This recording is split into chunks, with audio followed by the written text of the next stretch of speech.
જય શ્રી કૃષ્ણ ફ્રેન્ડ્સ, આજે આપણે બનાવશું પ્રોટીનથી ભરપૂર નાસ્તો ફણગાવેલા મગમાંથી. જો તમારા બાળકો ફણગાવેલા મગ ન ખાય તો તમે આ રીતે બનાવીને આપજો.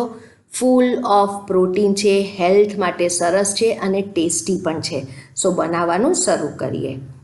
આપણને જોઈશે ફણગાવેલા મગ. હવે આપણે આને મિક્સર ગ્રાઇન્ડરમાં ગ્રાઇન્ડ કરવાના છે. ને ફ્રેન્ડ્સ, આ તમે સાંજે એક જ વસ્તુ બનાવવી હોય તો આ બેસ્ટ ઓપ્શન છે. હવે મિક્સરમાં લઈશું આદું, લીલા મરચાં. લીલું મરચું મેં એક નાનું લીધું છે ફ્રેન્ડ્સ, આ ઓપ્શનલ છે. નાખવું હોય તો જ નાખવાનું, અને બાળકો માટે કરતા હોય તો સ્કીપ કરજો. ફણગાવેલા મગ, ચોખાનો લોટ. ફ્રેન્ડ્સ, ચોખાના લોટથી જરા થોડા ક્રિસ્પી થશે. આ એ ટાઈપની વેરાયટી બનશે કે નાના મોટા બધા ખાઈ શકે. પાલક. હવે આપણે આને હેલ્ધી પણ બનાવવાના છીએ. થોડી કોથમીર પણ લઈશું.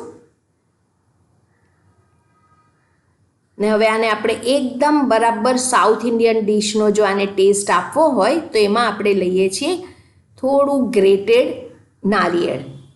અને જો તમારી પાસે ગ્રેટેડ નારિયેળ ન હોય તો બહાર જે સૂકું ડેસિકેટેડ કોકોનટનો પાવડર મળે છે એ પણ લઈ શકો છો. અને આને ન નાખવું હોય તો નહીં એડ કરતા.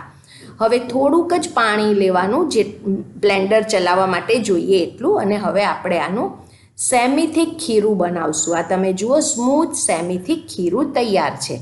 પાણી જોઈએ એ પ્રમાણે ઓછું જ હમણાં લેજો, પછી આપણે એડજસ્ટ કરી શકીએ છીએ. હવે અહીંયા સ્મૂથ સેમી થીક ખીરું આપણે બીજા એક વાસણમાં ટ્રાન્સફર કરશું. હવે એડ કરશું મીઠું સ્વાદ પ્રમાણે.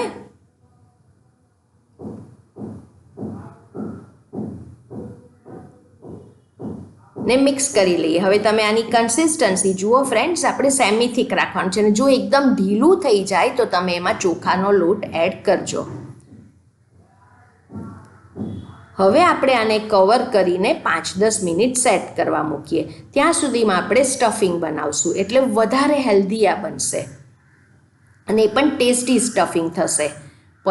પનીરને જરા આ રીતે આપણે થોડો ભૂક્કો કરી કાઢશું, અથવા તમે પનીરને ગ્રેટ પણ કરી શકો છો.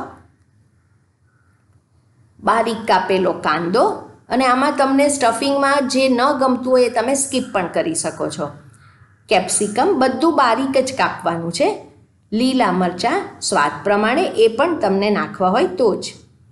હવે ટામેટાં લઈશું. હવે ટામેટું લો તો ફ્રેન્ડ્સ જરા કડક ટામેટાં લેજો, એકદમ નરમ નહીં લેતા, એટલે પાણી ન છૂટું પડે. મીઠું સ્વાદ પ્રમાણે, ચાટ મસાલા અને કોથમીર ને આપણે મિક્સ કરી લઈએ. ટેસ્ટી ને હેલ્ધી સ્ટફિંગ તૈયાર છે. તમને આ એમનેમ પણ ખાવું ગમશે. તમને જોઈએ તો તમે આમાં ચીઝ પણ એડ કરી શકો છો. હવે આપણે બેટર જોવાનું, એકવાર મિક્સ કરી લઈએ અને જોવાનું કે ઢીલું થઈ ગયું છે કે નહીં. જો ઢીલું થયું હોય તો મેં કીધું એ પ્રમાણે ચોખાનો લોટ નાખજો. અને એકદમ થીક થઈ ગયું હોય તો 1-2 ટેબલ સ્પૂન પાણી નાખવાનું. પણ આપણને થીક બેટર જોઈએ છે. હવે ઢોસા પેન ગરમ કરશું. પહેલાં થોડા ટીપા આપણે તેલના લઈને આ રીતે સ્પ્રેડ કરીને હવે ગરમ તાવી પર આપણે પાણી આ રીતે સ્પ્રિંકલ કરશું અને પછી લૂછી લેવાનું. હવે આ સ્ટેપ બહુ જ જરૂરી છે ખીરું પાથરતા પહેલાં. હવે ખીરું પાથરતી વખતે ગેસની ફ્લેમ એકદમ ધીમી કરી કાઢવાની છે. અને હવે આપણે ખીરું પાથરશું. હવે તમે જુઓ ફ્રેન્ડ્સ, કેટલું ઇઝીલી પથરાય છે. સો આમાં કન્સિસ્ટન્સી એકદમ ઇમ્પોર્ટન્ટ છે. એકદમ ઢીલું ખીરું નહીં કરી કાઢતા. ને મેં કીધું એ પ્રમાણે ઢીલું થઈ જાય તો ચોખાનો લોટ નાખવાનો. હવે આને આપણે મીડિયમ ટુ હાઈ ફ્લેમ પર કૂક કરશું. ને ફ્યુ સેકન્ડ્સ થઈ જાય એટલે ઉપર ઘી કે તેલ તમને જે જોઈએ તમે એડ કરી શકો છો. અને પછી ઇવનલી સ્પ્રેડ કરી કાઢવાનું. આ ટેસ્ટી તો છે, સાથે હેલ્ધી પણ છે ફ્રેન્ડ્સ. એટલે જો સાંજે એક જ વસ્તુ બનાવવી હોય તો આ બેસ્ટ ઓપ્શન છે. અને તમે બાળકોને લંચ બોક્સમાં પણ આપી શકો છો. હવે જ્યાં સુધી નીચેથી ગોલ્ડન બ્રાઉન ન થાય ત્યાં સુધી આપણે એને કૂક કરવાનું છે મીડિયમ ટુ હાઈ ફ્લેમ પર. અને થોડી થોડી વાર હું આ રીતે તાવી ખસાડું છું એટલે બધે હીટ બરાબર મળે ફ્રેન્ડ્સ,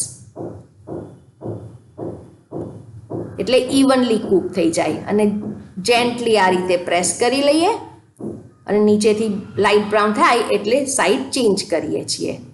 હવે સાઈડ ચેન્જ કરીને પાછું આપણે ફ્યુ સેકન્ડ નીચેની સાઈડને થવા દઈશું, ઉપર થોડું દબાવ્યા રાખવાનું. હવે મેં અહીંયા નીચે આ પ્રમાણે થોડું કૂક કર્યું છે, વધારે આપણે નીચેની સાઈડ કરવાની જરૂર નથી. સેન્ટરમાં આ રીતે આપણે સ્ટફિંગ મૂકશું, એકદમ ખાવાની મજા આવે. આમાં તમને ચટણી કેચઅપ કંઈ ન લો તોય ગમશે ખાવું. જોઈએ તો મેં કીધું એ પ્રમાણે આના ઉપર હજુ તમે ચીઝ ભભરાવી શકો છો. અને હવે આપણે આને ફોલ્ડ કરી લઈએ. મસ્ત વેરાયટી તૈયાર થઈ જાય છે. ને આ ખીરું બનાવીને તમે ફ્રીજમાં સ્ટોર કરીને બીજે દિવસે પણ બનાવી શકો છો.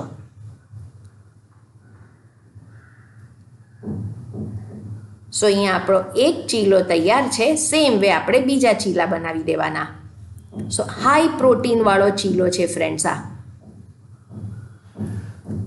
હવે આપણે આને વચ્ચેથી કટ કરશું સર્વ કરતાં પહેલાં, એટલે પ્રેઝન્ટેશન પણ સારું લાગે અને ગમે.